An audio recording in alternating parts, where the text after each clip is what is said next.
Olá, abençoado, abençoada. Que legal que você está aqui mais uma vez. E eu te convido a começar assim, ó.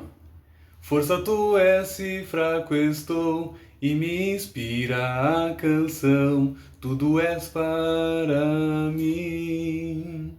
Cristo, meu Senhor, digno é teu nome. Eu sei que tu se impulsionou aí para continuar cantando, mas eu vou parar por aqui, tá? Porque minha voz não tá.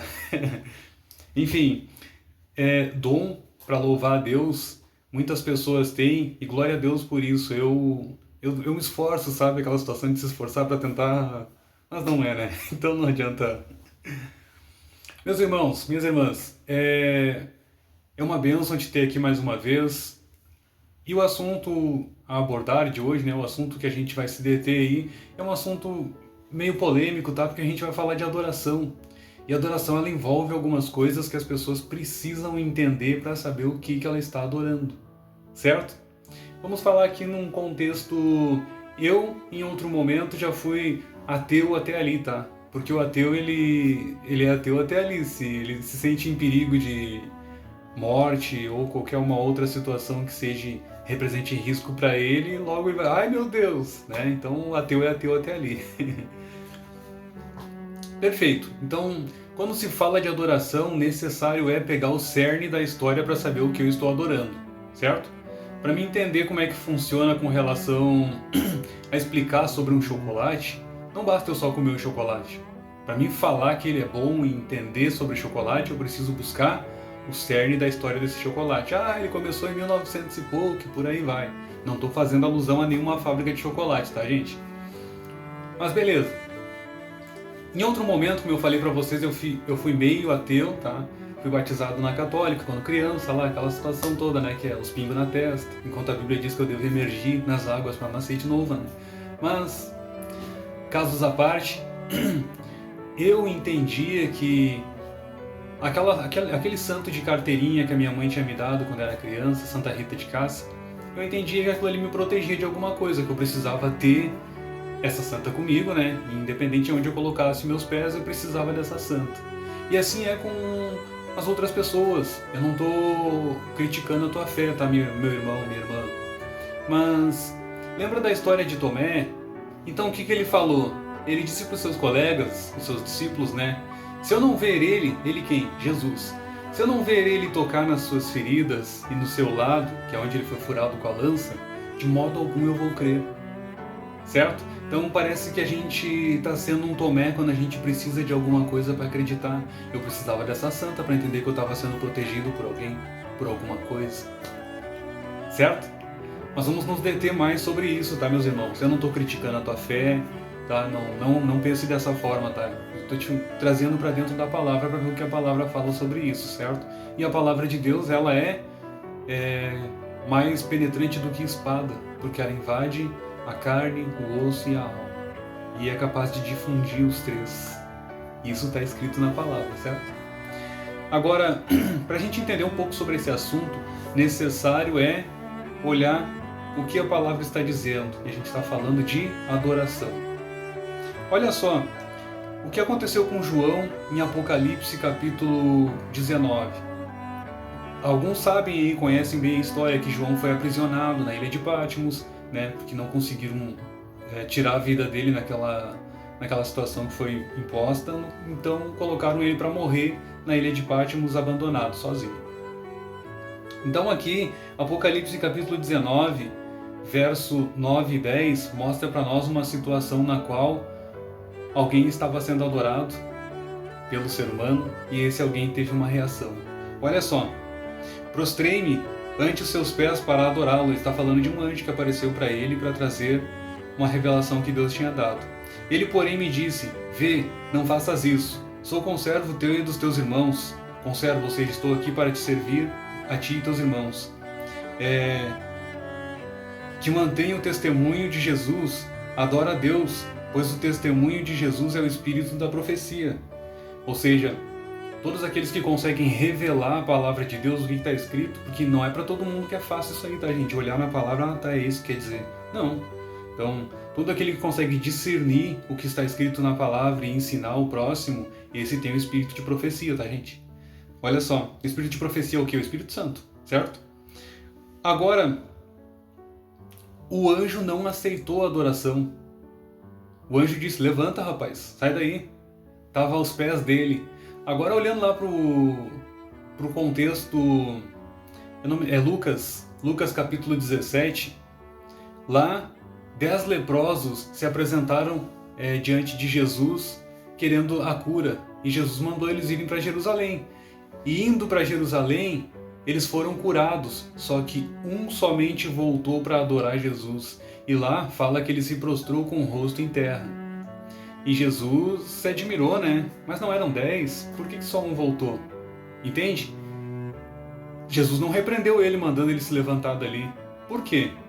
Jesus, o Deus Criador dos céus e da terra, estava em Jesus. Jesus, o qual pisou sobre essa terra como homem carnal, assim como eu e tu. Ele recebeu a adoração porque ele é o Criador de todas as coisas. O anjo não recebeu porque o anjo foi criado por ele. Entende? Então, se um anjo que vive lá na presença de Deus não aceitou a adoração, por que nós, muitas vezes, vemos essas situações de pessoas venerando coisas que não merecem adoração? Vou puxar mais um contexto aqui, ó. Olha só, Apocalipse 19, verso 11. Vi o céu aberto, e eis um cavalo branco.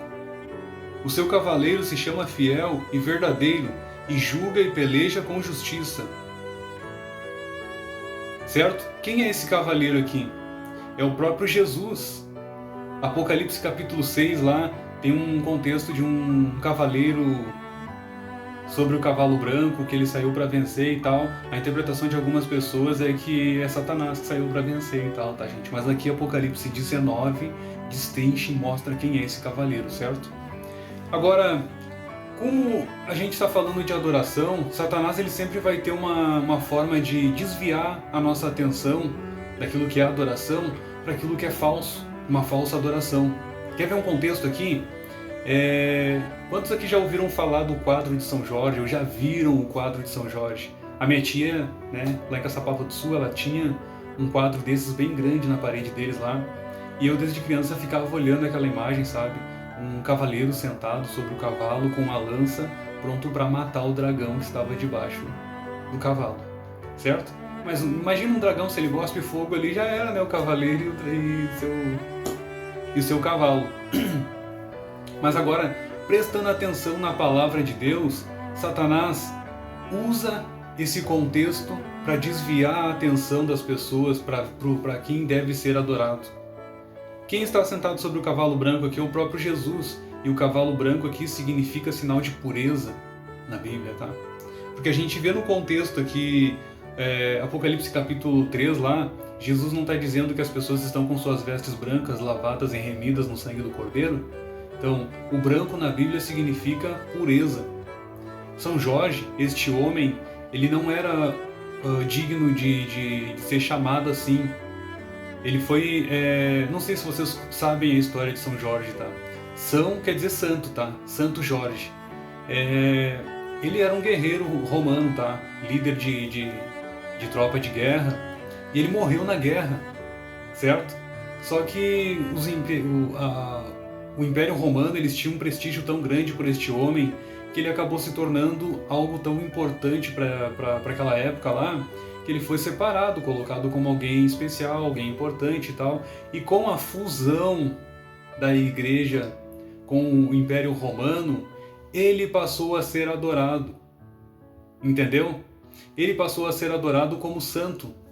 E aí por isso que hoje muitas pessoas veneram, adoram São Jorge sem saber a origem disso. Um soldado, um homem que morreu na guerra e não ressuscitou. Ele não pode interceder pelas pessoas. Ele não pode interceder por quem está vivo, porque ele está morto e depende de Cristo dar ordem para ele ressurgir, seja para a vida eterna ou seja para a perdição eterna. Agora, Jeremias capítulo 8, versos 19 e 20, lá Deus está dizendo: vocês me irritam com suas esculturas e suas imagens. Entendeu? Tem escultura em casa? Tem imagem em casa? E agora eu fiquei sabendo que isso é verdade na palavra de Deus, o que eu vou fazer? Bota fora. Não vai acontecer nada, entendeu? Mas chega em casa, ora e pede: Deus, protege a minha vida, protege a minha casa das coisas que eu não posso ver. Ou seja, a tua luta não é contra a carne, a tua luta é contra os espíritos das potestades do mal, certo? Então, o próprio Jesus disse isso quando ele falou, Mateus capítulo 22, lá a partir do verso 27, ele e a mulher samaritana, né, numa conversa ali, ele fala que haverá um tempo em que os verdadeiros adoradores adorarão o Pai em espírito e em verdade. Então, não precisamos ser Tomé, ver para crer, ver para pensar, acreditar que alguém vai nos proteger. Deus é espírito e Ele te protege, meu amigo, minha amiga. Basta que tu peça para Ele. Deus não faz que nem Satanás, que enfia os 2 pés na porta e vai. Ele faz assim: eis que estou à porta e bato. E Ele continua batendo, entendeu? Eis que estou à porta e bato. Isso é sinal de educação, gente. Não chega entrando e invadindo a casa das pessoas. E aí aquele que abrir, entrarei e cearei com ele. Que Deus te abençoe e te ajude, que esse seja o teu contexto de abrir as portas para o Deus Criador dos céus e da terra, para que Ele te cure, te livre, te liberte e te salve em Cristo Jesus, para que nós possamos nos encontrar no céu e louvar e engrandecer o nome de Deus para todos sempre. Amém? Deus te abençoe, meu irmão, minha irmã. Um feliz sábado.